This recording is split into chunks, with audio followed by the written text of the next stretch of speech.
రాయచోటి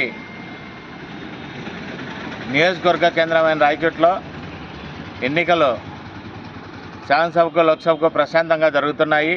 ఉదయం పెద్ద ఎత్తున ఓటర్లు పోలింగ్ కేంద్రాల వద్ద బారు తీశారు.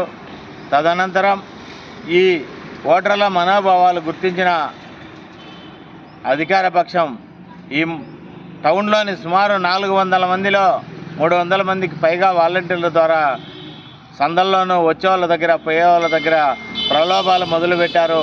ఈ పథకాలు మళ్ళీ కొనసాగాలన్నా, మేము ఉండాలన్నా మీరు దీనికి వేయాలని చెప్పి అక్కడక్కడ ప్రచారాలు, వాళ్ళని తీసుకొచ్చే పని ఇవన్నీ వాలంటీర్లు చేస్తున్నారు. అది కళ్ళకు కనబడుతున్నాయి. ఈ వాలంటీర్ల ప్రభావం ఈ ఎన్నికల్లో ఏ విధంగా ఉంటుందో చూద్దాం. అయితే ఈ వాలంటీర్ల ఉదయం నుంచి వ్యవహరిస్తున్న తీరు చూస్తుంటే అధికార పక్షానికి వ్యతిరేకంగా, ఒక పక్షానికి వ్యతిరేకంగా ఓట్లు పడుతున్నాయన్న ఉద్దేశంతోనే ఇప్పుడు పెద్ద ఎత్తున ప్రలోభాలకు చేశారు. ఇరు పార్టీలు ఎవరు పంపిణీ వాళ్ళు కార్యక్రమం చేపట్టినప్పటికి కూడా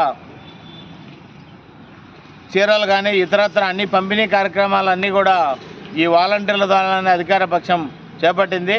ఇప్పుడు కూడా ఉదయం నుంచి ఈ వాలంటీర్ల ద్వారానే ప్రలోభాల కార్యక్రమాన్ని కొనసాగిస్తుంది. దీని మీద ఎన్నికల అధికార యంత్రాంగం వాలంటీర్ల మీద తక్షణమే చర్యలు తీసుకోవాల్సిన అవసరం ఉంది.